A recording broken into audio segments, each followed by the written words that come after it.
Hey, and welcome back to my channel. If you're new, my name is Neek Lynn, and this is the place where braiders turn to learn how to do all different types of braided hairstyles, along with learning how to build better braid businesses. So listen, today, if you are the type who loves a good tutorial, you like to be talked to, and you like to be walked through it step by step, this is absolutely the video for you. So in today's video, we're going to be doing 2 feed-in braids, and of course, I'm going to start off like I do 95% of my styles. I'm going to start off by parting this down the middle. Now, if you are a braider or if you are new to braiding, you will know that there is going to be an immense amount of time that you are working on this middle part. So you could see I'm behind her, I'm in front of her, like I am really trying to make sure that this middle part is set correctly, because trust me when I tell you, it is going to set the stage for the rest of the style, especially when you're only doing 2 braids. So don't be afraid to take your time and spend a few minutes on the middle part. I know it gets tedious. I know that it gets a little annoying. I know sometimes that scalp moves, but like I said, you could see I've gone back and forth a few times already, just trying to make sure that this part is actually in the middle. Also, just to give you a bit of context about her texture and the density of her hair is very thick, okay? Like, she has a lot of density. So we are going to be making sure that this mold is correct. Now, you just saw that I use neat braid. I say this in mostly all of my videos. Neat braid is my absolute go-to. So I'm taking that neat braid. Now, I put it in a different bowl because I don't like to keep dipping my hands in the same jar, especially because I'm using that jar across multiple clients. So I always use a spatula to put the gel in the bowl, and then I use my comb and take that gel that I put in the bowl and start molding my client's hair. Now, with the thickness of her hair, this is a key point. You see that I am going also on the inside of that section, because me just putting a little gel on the outside of this section, the inside of her hair is not even touched. That's how thick her hair is, okay? So now I'm gonna come on the other side and I'm going to start molding her hair up as well. And this is important because if you don't mold, your braid doesn't really have a set place to go. So the reason why I like to mold is because I want to make sure that I know exactly where my braid is going to land.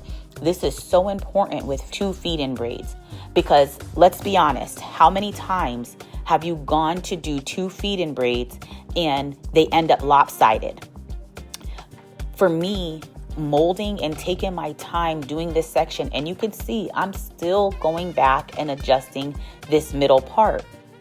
So this is why I like to have things set up before I start braiding, and I don't care if I have to adjust 10 times as long as I have it right before I actually start the braiding, because I don't know about you, but I don't want to go back and take anything down if I absolutely don't have to.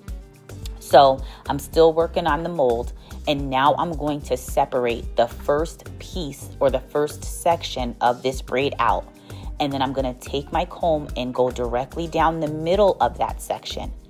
This is what I'm talking about setting it up, because where this middle line is that I'm parting out right now is exactly where my braid is going to end up laying on her head. And you will see that as you continue to watch the rest of this video. So if you're gaining anything from this already, or if you have learned something already and you were like, wait a minute, sis, I didn't know that, I want you to go ahead and like this video so that I know that you like this style of content. And if you haven't subscribed to the channel just yet, I want you to go ahead and hit that subscribe button so that you don't miss a future upload.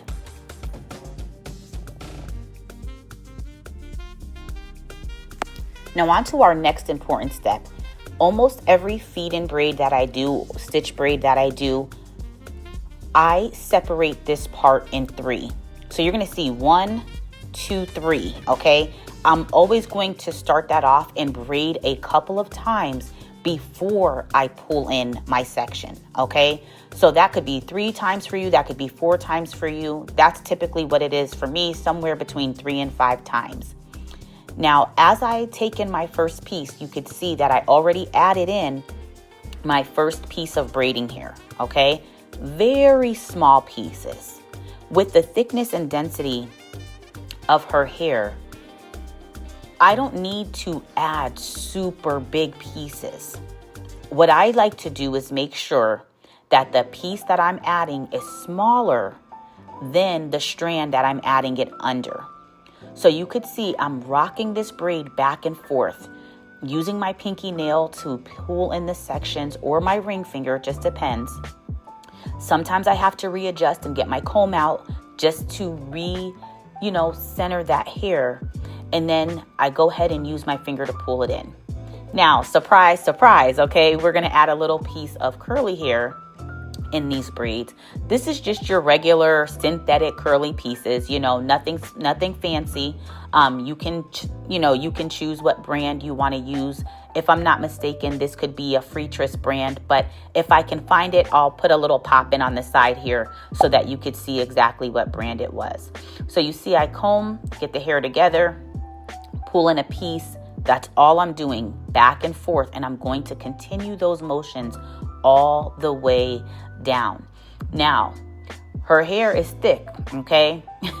And so you might even see me using a comb to pull in the piece, because sometimes I just need that extra reinforcement from the comb. But this is all personal preference. You might see me do multiple things. You might see me use my finger. You might see me use a comb. It doesn't matter. You have to go based off of the feeling of what you need at the place in which you are at. Now, take notice yet again. I want you to see the sizes of these pieces.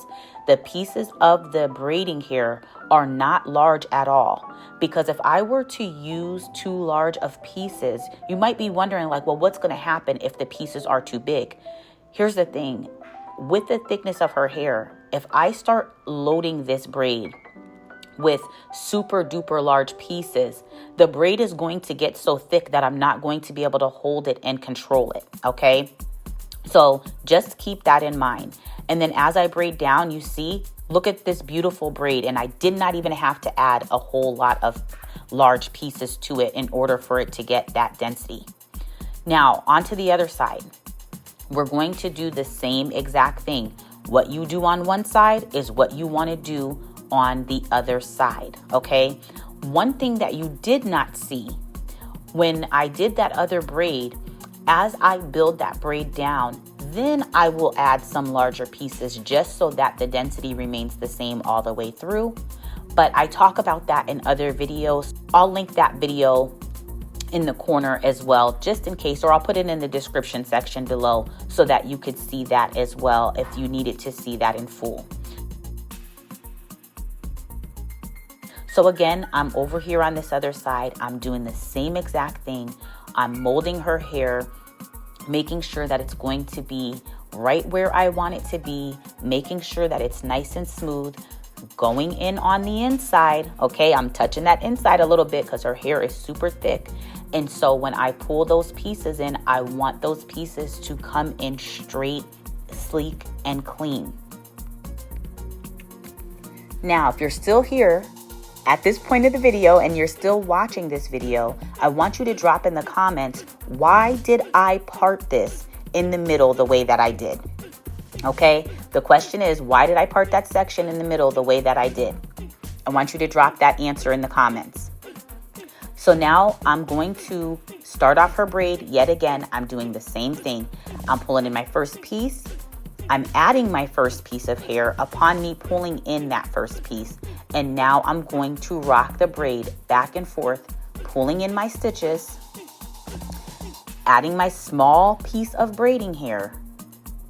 And then I'm going to go ahead and add that piece of curly hair because we're going to have these boho pieces hanging down.